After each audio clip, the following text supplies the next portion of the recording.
ಆಗೋದು, ತಿಳ್ಕೊಳ್ಳಿ. ಇದನ್ನೇ ಅಲ್ವಮ್ಮ ನೀವು ಹೇಳ್ಬೇಕು ಅಂತಿದ್ದು? ಹೌದು. ಏನ್ ಹೌದು? ನಮಗ್ ಬೇಕಾಗಿರೋದು ದುಡ್ಡು ಕೊಟ್ಟು ಬಡ್ಡಿ ವಸೂಲಿ ಮಾಡೋ ಸಂಬಂಧವೇ ಹೊರತು ಅಡಬಿಟ್ಟಿಗೆ ಆಟಾಡೋ ಸಂಬಂಧವಲ್ಲ. ಇದೇ ಕೊನೆ. ಇನ್ನೊಂದ್ಸತಿ ಏನಾದ್ರೂ ಗೋಪಕ್ಕನ್ ನೋಡ್ಬೇಕು, ಮಗುನ್ ಮುದ್ದಾಡ್ಬೇಕು ಅಂತೇನಾದ್ರೂ ತಿಮ್ಮಣ್ಣನ ಮನೆಗೆ ಹೋದ್ರೆ ಕಾಲ ಮುರಿದು ಕೈ ಕೊಟ್ಟು ಬಿಡ್ತೀನಿ. ಅಪ್ಪ ಅಯೋಗ್ಯ, ಇಷ್ಟು ವರ್ಷದ ಮೇಲೆ ನನ್ನ ಸೊಸೆ ವಂಶೋದ್ಧಾರಕನ ಕೊಡ್ಲಿಕ್ಕೆ ಸಿದ್ಧವಾಗಿದ್ದಾಳೆ, ಅವಳ ಮೇಲೆ ಕೈ ಮಾಡ್ತೀಯನೋ? ಇಲ್ಲ ಪಾಯುಳ ತಿಮ್ಮಣ್ಣನ ಮನೆಗೆ ಹೋಗಿದ್ದಾಳೆ. ಏನ್ ಇವಾಗ? ತಿಮ್ಮಣ್ಣನಿಗೆ ಬಂಗಾರದಂತ ಮಗು ಆಗಿದೆ, ಊರ್ನವರೆಲ್ಲ ನೋಡ್ಕೊಂಡು ಬರ್ತಾ ಇದ್ದಾರೆ. ನನ್ನ ಸೊಸೆಗೂ ಮಗು ನೋಡ್ಬೇಕು ಅಂತ ಆಸೆ ಆಗೋ ಸಹಜ ತಾನೇ? ಅಪ್ಪ ನಿಜವಾಗ್ಲೂ ಈ ಮಾತನ್ನ ನೀನ್ ಹೇಳ್ತಾ ಇದೀಯಾ? ಅಲ್ಲ, ಅವ್ರ ದೆವ್ವ. ಮುಚ್ಚಬಾಯ್, ನೀನು ದೆವ್ವ. ನೀವು ಹೋಗಮ್ಮ. ನೋಡು, ನೀನು ಯಾವಾಗ ಬೇಕಾದರೂ ಹೋಗು, ಕಣ್ ತುಂಬ ಆ ಮಗನ ನೋಡು. ಆದರೆ ಅದರಷ್ಟೇ ಮುದ್ದಾಗಿರೋ ಕಳಕಳೆಯಾಗಿರೋ ಗಂಡು ಮಗುನೇ ಹೆತ್ಕೊಡಮ್ಮ, ಅಷ್ಟು ಸಾಕು.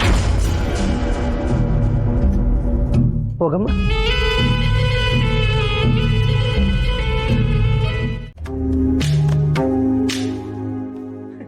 ಏನ್ ಸೀತಕ್ಕ ಕೊಂಟೆ ಕುಂಡೆ ಮಲಗಿದ್ಯಾ? ನಾನು ಕಣ್ಣು ತೆಕ್ಕೊಂಡಾದ್ರೂ ಮಲಗ್ತೀನಿ, ಹೇಗಾದ್ರೂ ಮಲಗ್ತೀನಿ. ನಿನಗ್ಯಾಕೋ? ಹೋಗೋ, ಬಾಯಿ ಮುಚ್ಕೊಂಡು. ಹಾ, ಮಠ ಬಿಟ್ಟು ನಿನ್ನನ್ನು ನೋಡ್ಕೊಳಕ್ ಬಂದಾಗ್ಲಿಂದ ಬಾಯಿ ಮುಚ್ಕೊಂಡೇ ಇದ್ದೀನಿ. ನಿನಗೆ ಬಾಯಿ ಕೊಡಕ್ಕಾಗುತ್ತಾ? ನಿನಗ್ಯಾರೋ ಹೇಳಿದ್ದು ನೋಡ್ಕೊಳಕ್ಕೆ? ನಾನು ಹೇಗೋ ಸಾಯ್ತಾ ಇದ್ದೆ. ಹೇಗೋ ಸಾಯ್ತಾ ಇದ್ದ? ಸಾರ್ಥಕ ಆಯ್ತು ಸೀತಕ್ಕ, ಸಾರ್ಥಕ ಆಯ್ತು. ಮಠ ಬಿಟ್ಟು ಬಂದಾಗ್ಲಿಂದ ನನ್ನ ಬಗ್ಗೆ ನೀನು ಯೋಚನೆ ಮಾಡಿದೆ, ನಿನ್ನ ನೋಡ್ಕೋತಿದ್ದೀನಿ. ನೋಡು, ನಿನ್ನ ಹತ್ರ ಈ ಮಾತು ಅನ್ನಿಸ್ಕೋಬೇಕಾದ್ದೆ. ದೇವ್ರಂತ ಮಗು ಹುಟ್ಟಿದೆ, ಊರವರೆಲ್ಲ ಬಂದು ನೋಡ್ಕೊಂಡು ಹೋಗ್ತಾ ಇದ್ದಾರೆ. ನೀನು ಒಂದ್ಸಲ ಅದು ಅದ್ರ ಕಡೆ ತಿರುಗಿ ನೋಡ್ದ್ಯಾ, ಇಲ್ಲೇ ಕರ ಪಡ್ದಿರೋ ಕೂತಿದ್ಯಾ. ನಾನ್ ನೋಡಲ್ಲ ಕಣೋ. ಹಾ, ನೋಡಲ್ಲ. ಏನಕ್ಕೆ ಹೇಳು?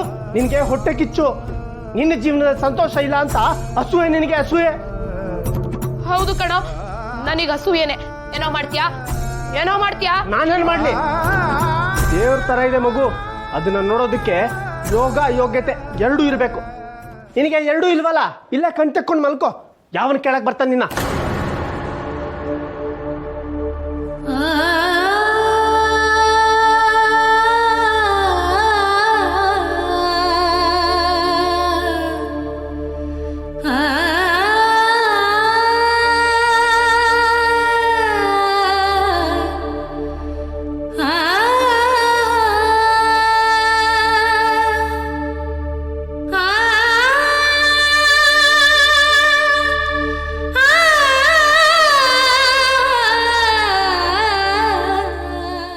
ನಿನ್ನಳು ಕೇಳ್ದಾಗ್ಲಿಂದ ನಿನ್ನ ನೋಡ್ಬೇಕು ಅಂತ ಒತ್ತಾಡ್ತಾ ಇದ್ದೀನಿ.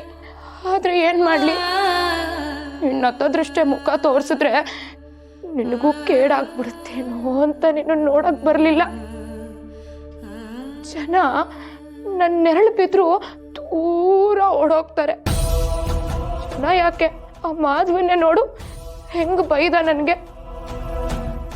ನಾನೇನ್ ಪಾಪ ಮಾಡಿದ್ದೀನಿ ಹೇಳು? ಆದ್ರೂ ನನ್ನಿಂದ ನೀನು ನೋಡದೆ ಇರೋಕ್ಕಾಗ್ಲಿಲ್ಲ. ಅದಕ್ಕೆ ಎಲ್ಲಾರು ಮಲ್ಕೊಂಡ್ಮೇಲೆ ಕತ್ಲಲ್ಲಿ ಕಳ್ಳಿ ಥರ ಬಂದಿದ್ದೀನಿ.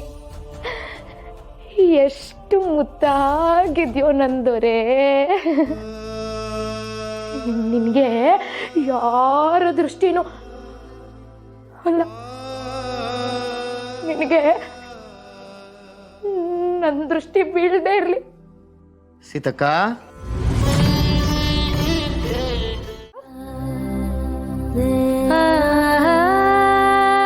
ಅಕ್ಕ, ಓ ಗಂಗಾ ಬಾ.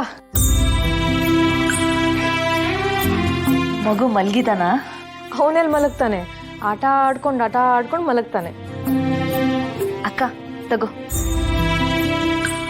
ಏನಿದು? ಬಾಣಂತಿ ಲೇಹ, ನಿನ್ಗೆ ಅಂತ ಮಾಡ್ಕೊಂಡು ಬಂದೆ. ಇದನ್ನೆಲ್ಲ ಯಾಕೆ ಮಾಡ್ಕೊಂಡ್ ಬರಕ್ ಹೋದೆ ಗಂಗಾ? ಮೊದ್ಲೇ ತುಂಬು ಗರ್ಭಿಣಿ, ಮನೇಲಿ ವಿಶ್ರಾಂತಿ ತಗೊಳ್ಳೋದಲ್ವಾ?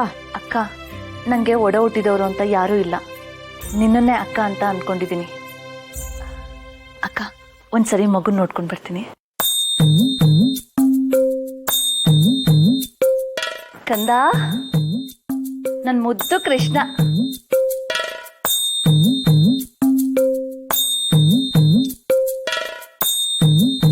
ಅಕ್ಕ, ನಿನ್ ಮಗು ಸಾಕ್ಷಾತ್ ಶ್ರೀ ಕೃಷ್ಣನ್ ತರ ಇದ್ದಾನೆ. ಮುದ್ದು ಕೃಷ್ಣ. ಚಿಂತೆ ಮಾಡಬೇಡ ಗಂಗಾ, ನಿನಗೂ ಇಂಥ ಮುದ್ದು ಕೃಷ್ಣನೇ ಹುಡ್ತಾನೆ. ಅವನೇ ನಿನ್ ಕಷ್ಟ ಕಳೀತಾನೆ.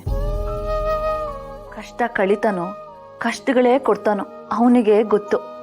ಸದ್ಯ ನಿನ್ ಬಾಯರ್ಕೆಯಿಂದ ನಂಗೊಂದು ಗಂಡು ಮಗು ಆದ್ರೆ ಸಾಕು, ನಾನು ಬದುಕೊಳ್ತೀನಿ. ಇಲ್ಲ ಅಂದ್ರೆ ನನ್ನ ಗತಿ ಆ ದೇವರಿಗೆ ಪ್ರೀತಿ. ಗಂಗಾ, ಒಮ್ಮೆ ಕುಂತಿಗೆ ಶ್ರೀಕೃಷ್ಣ ಪರಮಾತ್ಮ ಕೇಳಿದ್ನಂತೆ, ಎಲ್ರೂ ನಂಗೆ ಸುಖ ಕೊಡು ಅಂತ ಕೇಳ್ತಾರೆ, ನೀನ್ ಮಾತ್ರ ನನಗೆ ಕಷ್ಟ ಕೊಡು ಅಂತ ಕೇಳ್ತಿದೀಯಲ್ಲ, ಯಾಕೆ ಅಂತ.